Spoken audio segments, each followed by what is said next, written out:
नमस्कार, मैं आशीष गवंडिया mutual fund की हमारी दूसरी वीडियो में आपका स्वागत करता हूँ।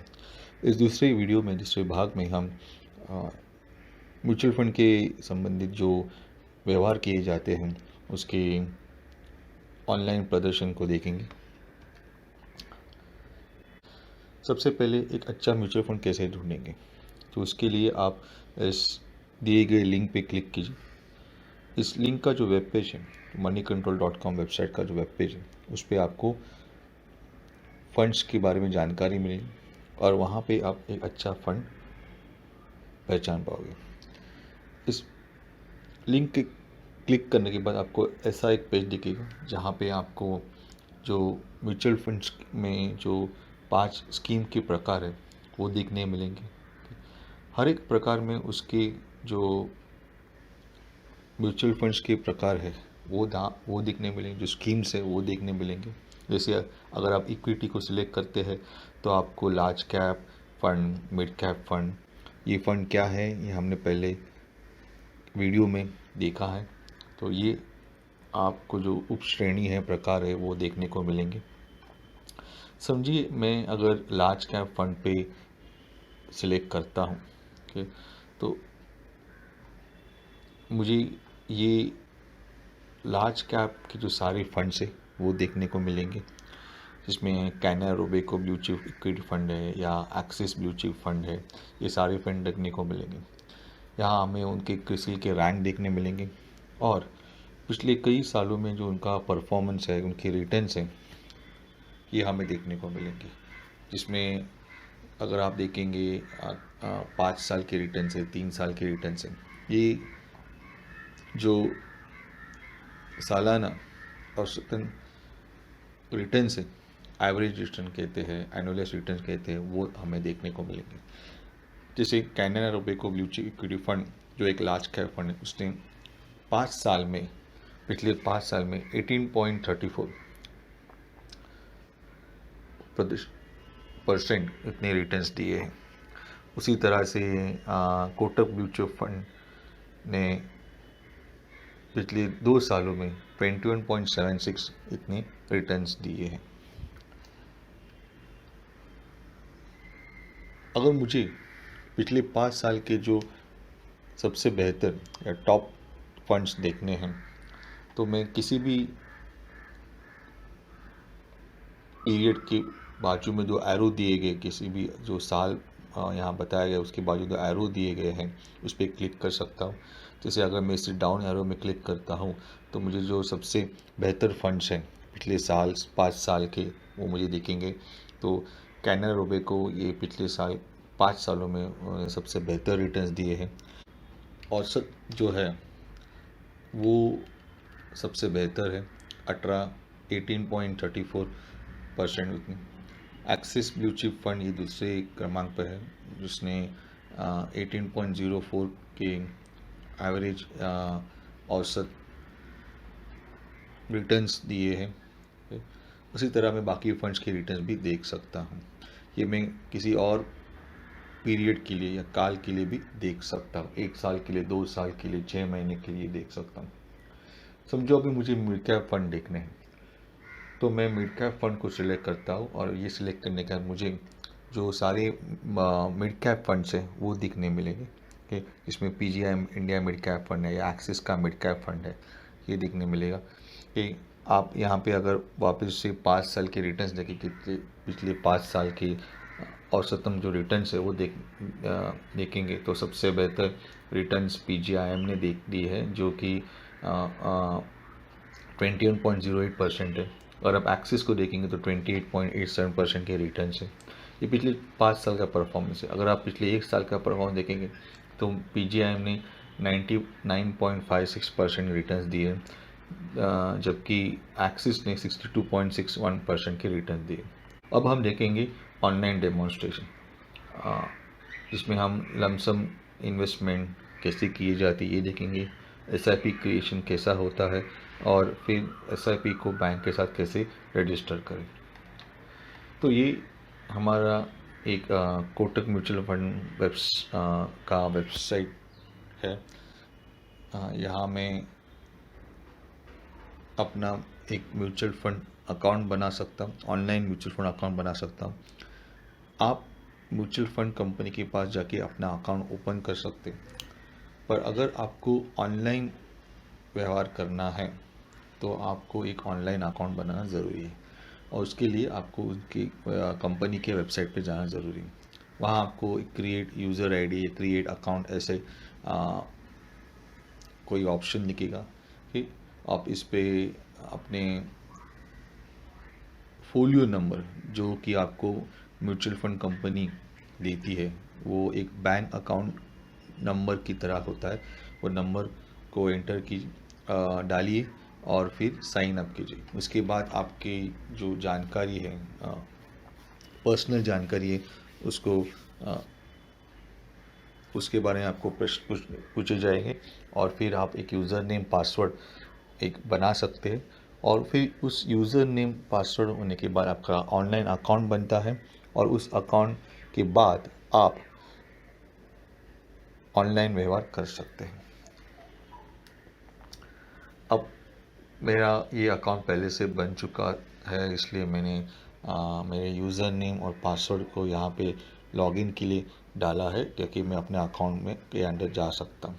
उसके बाद ये मेरे अकाउंट का जो पेज है, होम पेज है, वो मुझे देखने को मिलेगा, जहाँ हम अपने जो सारे प्रकार के जो ट्रांजैक्शंस है वो हम यहाँ देख सकते हैं। हम क्या क्या कर सकते हैं वो देख सकते हैं, जिसमें हम ट्रांजैक्शंस, सिस्टमेटिक ट्रांजैक्शंस कर सकते हैं, जो कि SIP SWP है।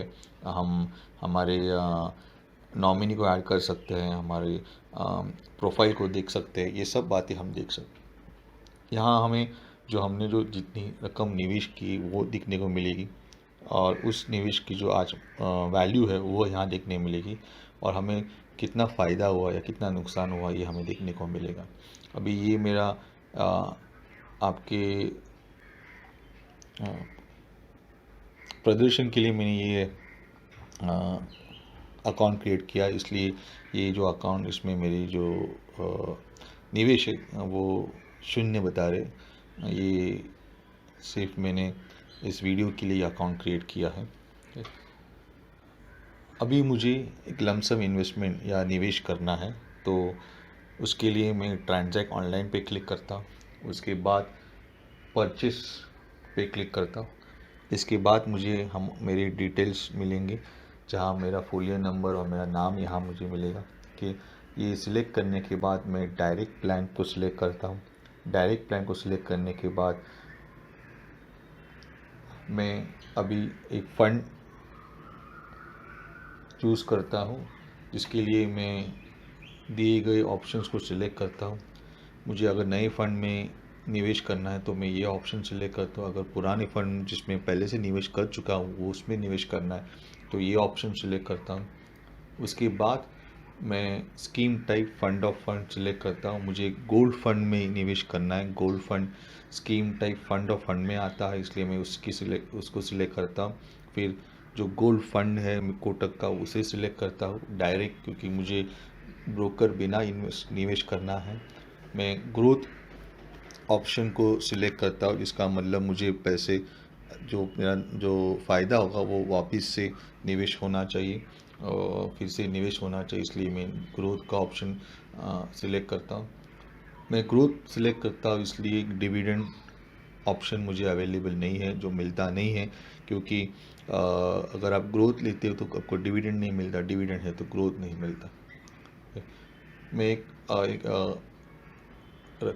अमाउंट यहाँ मेंशन करता हूँ। यहाँ पे 1000 रुपये, आप कम से कम 1000 रुपये या 10,000 या 1 लाख भी निवेश कर सकते हैं।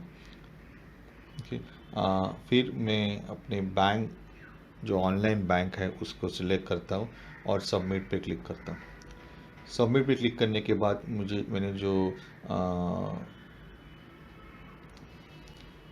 सिलेक्ट किया है उसका मुझे एक सारांश का पेज मिलता है। इसमें मेरा फोलियो नंबर, मैं डायरेक्ट इन्वेस्ट कर रहा हूँ, कौन से फंड में इन्वेस्ट कर रहा हूँ, कितने रकम जमा कर रहा हूँ, ये सब यहाँ पता चलता है। इसके बाद मैं ये 2 check box terms and conditions को एक्सेप्ट करता हूँ। और फिर कंफर्म करता हूँ। कंफर्म करने के बाद मेरा जो ट्रांजैक्शन है मेरे ऑनलाइन बैंक अकाउंट की वेबसाइट पे चला जाएगा और वहाँ मेरे बैंक अकाउंट से वो जो अमाउंट जो मैंने मेंशन की है यहाँ पे बताई है वो उससे मेरे म्यूचुअल फंड अकाउंट में ट्रांसफ़र होगी और मेरा लमसम इन्वेस्टमेंट पूरा हो जाएगा। अगर मुझे एसआईपी करना है तो मैं उसके लिए एसआईपी सिस्टमेटिक ट्रांजैक्शंस को सिलेक्ट करता हूँ, जिससे फिर उसके बाद फिर मैं एसआईपी सिलेक्ट कर सकता हूँ। यहाँ मुझे आपको बाकी ऑप्शंस भी दिखाई देंगे, एसटीपी एसडब्ल्यूपी ये सब क्या है ये हमने हमारे पहले वीडियो में हम देख चुके हैं। तो हम एसआईपी सिलेक्ट करते हैं, इससे मेरा फोलियो नंबर सिलेक्ट करता हूँ मैं, डायरेक्ट प्लान सिलेक्ट करता हूँ। उसके बाद मुझे और मेरा जो स्कीम टाइप है वो सिलेक्ट करना है। मुझे एक लार्ज कैप फंड में निवेश करना है जो कि कोटक ब्लू चिप फंड है, इसीलिए मैं इक्विटी को सिलेक्ट करता हूँ। और मुझे ग्रोथ चाहिए इसलिए मैं री इन्वेस्ट करता हूँ। डिविडेंड नहीं चाहिए, मुझे अपने पैसे को बढ़ाना है, उसको और वापस से निवेश करना है, इसलिए री इन्वेस्ट करता हूँ। उसके बाद फ्रीक्वेंसी सिलेक्ट, फ्रीक्वेंसी माने मैं कितनी बार महीने में या साल में कितनी बार निवेश करना चाहता हूँ। यहाँ मैं चाहता हूँ कि हर महीना में कुछ निवेश करूँ, इसलिए मैं मंथली सिलेक्ट करता हूँ। आप साल में एक बार या एक सप्ताह में एक बार भी निवेश कर सकते हैं। मैं एक तारीख चुनता हूँ जिस दिन मेरे बैंक अकाउंट से मेरे म्यूचुअल फंड में पैसा ट्रांसफ़र होगा। फिर कौन से मंथ से शुरुआत करनी है, कौन से साल से शुरुआत करनी है ये सिलेक्ट करता हूँ।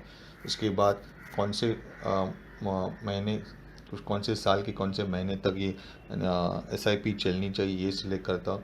मैंने जो डेट मेंशन की है उसके अनुसार मेरे 12 इंस्टॉलमेंट्स मतलब 12 बार मेरे बैंक अकाउंट से मेरे म्यूचुअल फंड में ट्रांसफ़र होगा। ठीक, और मैं एक रकम मेंशन करता हूँ यहाँ पे और फिर बैंक सिलेक्ट करता हूँ और सबमिट पे क्लिक करता हूँ। सबमिट पे क्लिक करने के बाद मुझे ये पेज मिलेगा जहाँ पे मुझे जो मैंने जो सिलेक्ट किया है उसकी सारी जानकारी मुझे मिलेगी। प्लीज़ एक बार इसको पढ़ लीजिए और उसके बाद टर्म्स और कंडीशन एक्सेप्ट कीजिए और कंफर्म पे क्लिक कीजिए। कंफर्म होने के बाद मुझे जो वेबसाइट है मुझे एक नंबर देगी जिसे कहते हैं URN, यूनिक रजिस्ट्रेशन नंबर। ये जो नंबर है इसकी क्या ज़रूरत होती है। आपने म्यूचुअल फंड के वेबसाइट पे एसआईपी तो बना लिया, पर आपको आपके बैंक को भी बताना होता है कि आपने ये एसआईपी किया है और म्यूचुअल फंड कंपनी आपके बैंक अकाउंट से पैसा निकाल सकती है हर महीना या हर साल में एक बार के। इसके लिए आपको ये जो नंबर है वो आपके बैंक से रजिस्टर करना पड़ेगा। वो रजिस्टर करने के बाद ही आपकी बैंक आपकी म्यूचुअल फंड कंपनी को आपके खाते से पैसा निकालने की परमिशन दे सकती, इजाज़त दे सकती है। और इसीलिए ये यूआरएन नंबर की ज़रूरत होती है। ये यूआरएन नंबर अब हम हमारे ऑनलाइन बैंक अकाउंट या नेट बैंकिंग अकाउंट से में रजिस्टर करेंगे। कृपया इस यूआरएन नंबर जो आपको मिलता है उसको नोट कीजिए। आप जब एसआईपी बनाओगे तो आपको एक नंबर मिलेगा जो इस नंबर से अलग होगा, तो आप अपना नंबर नोट डाउन कीजिए, लिख लीजिए।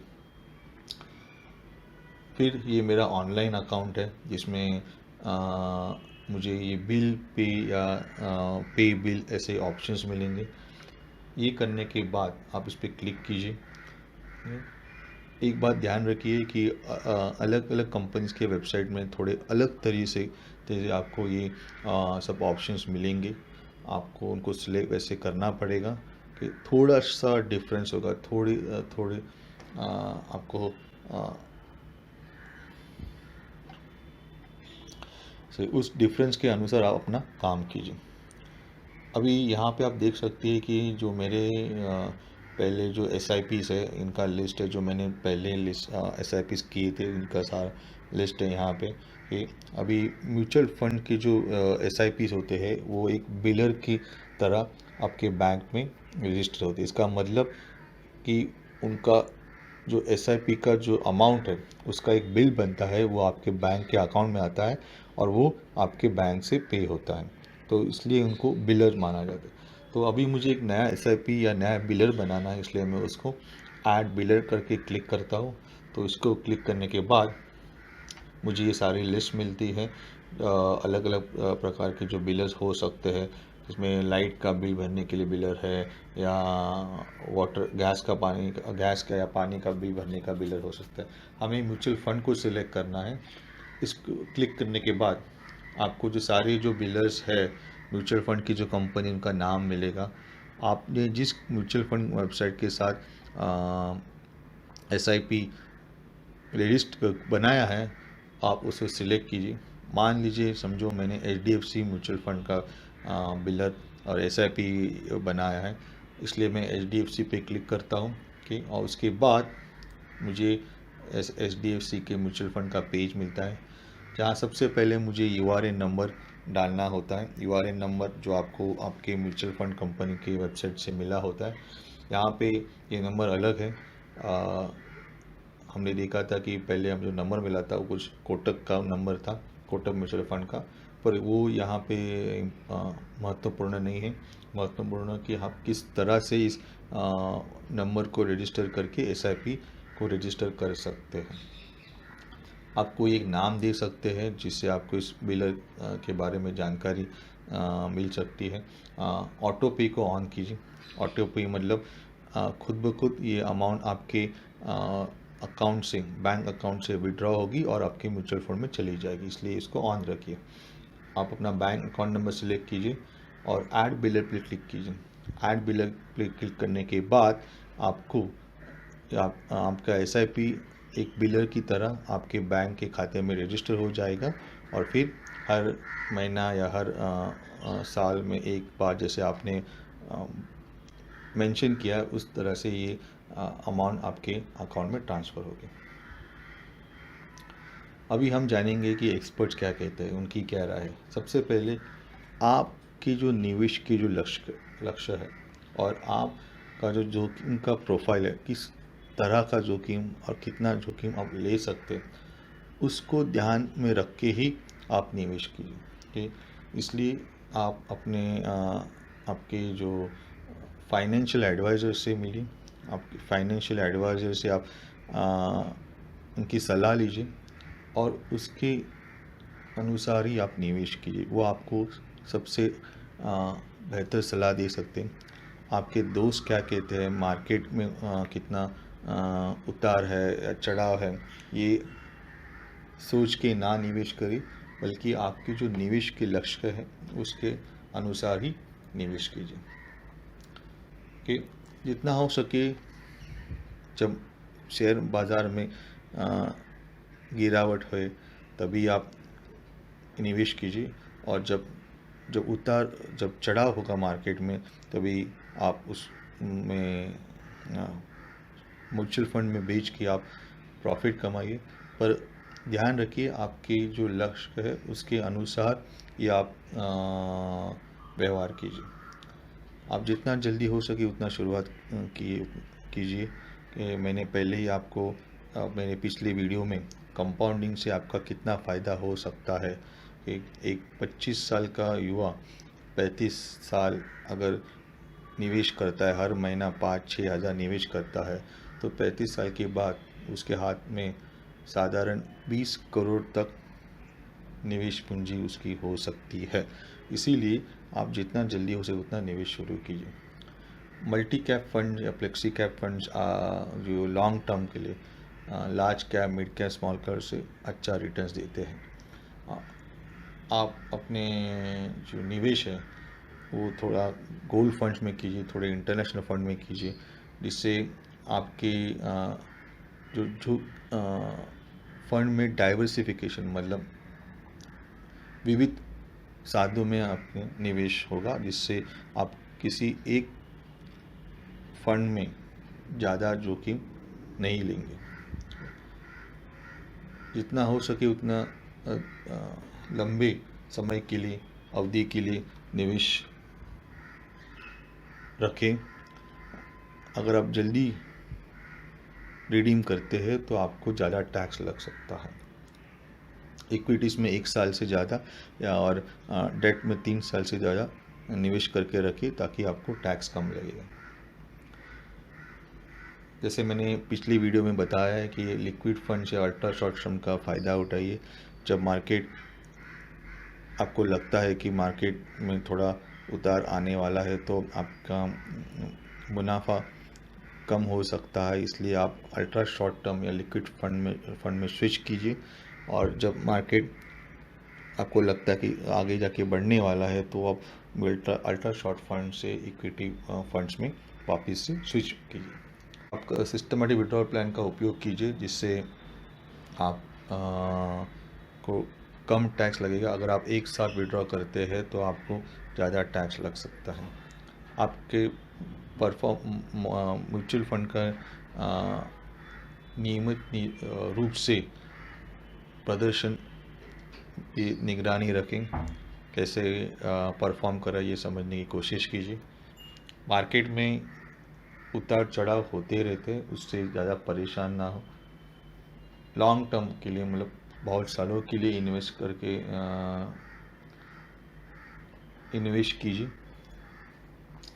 म्यूचुअल फंड निवेश बाजार के जोखिम के अधीन है, तो म्यूचुअल फंड में जैसे फ़ायदा हो सकता है वैसा थोड़ा नुकसान भी हो सकता है। पर अगर आप लॉन्ग टर्म के लिए इन्वेस्ट करेंगे तो आपको फ़ायदा ही होगा। आप अगर देखेंगे तो भारत में बैंक भी फेल हो चुके हैं, और इसका मतलब पूरी तरह से सुरक्षित निवेश ऐसा कोई भी निवेश नहीं है। पर म्यूचुअल फंड में आपको ज़्यादा रिटर्न्स मिलने के बहुत अच्छे चांसेस हैं। एक विनम्र प्रार्थना, आप इस नॉलेज को आप दूसरों से शेयर कीजिए, उनके साथ साझा करिए, जिससे आपके म्यूचुअल फंड के बारे में जो समझ है वो और मजबूत होगी। आप के जो फंड्स हैं वो और स्थिर होंगे। अगर वो लोग भी आपके फंड में इन्वेस्ट करते हैं, निवेश करते हैं, तो आपके फंड भी और स्थिर होंगे। आप एक देश के जो उद्योग है उनको और मजबूत बनाने में आप का उसमें हाथ रहेगा, और आप एक मजबूत नागरिक समाज और राष्ट्र बनाने में आप मदद करोगे। आप उसके लिए इस प्रेजेंटेशन का, इस वीडियोस का उपयोग कर सकते हैं। आप इसको फ्री डाउनलोड कर सकते हैं और फ्री में दूसरों को भी दे सकते हैं। इसके लिए हम आपसे कोई रॉयल्टी, कोई मूल्य नहीं लेंगे, ये सब बिना मूल्य है। आप आपके ड्राइवर, चौकीदार, नौकर इत्यादि लोगों के साथ भी ये ज्ञान साझा करें, उन्हें भी इनका फ़ायदा होगा और उन्हें भी इनकी ज़रूरत है। हम ऑनलाइन सेशंस लेते हैं जिसमें हम म्यूचुअल फंड्स के बारे में प्रश्नों के उत्तर देते हैं। अगर आपको इस सेशंस में आना है, आपको प्रश्न पूछना है, तो आप आपके मोबाइल पे टेलीग्राम ऐप डाउनलोड करें और म्यूचुअल फंड्स ऑनलाइन और भी सही है, इसको सर्च करिए। इसके बाद इसको सब्सक्राइब और ज्वाइन कीजिए। जब भी हम ऑनलाइन सेशंस लेंगे तो आपको हम इस ऐप द्वारा तारीख और समय की सूचना देंगे। ये प्रस्तुति और वीडियो आपको इस लिंक पे मिलेगा और वो भी मुफ्त। धन्यवाद।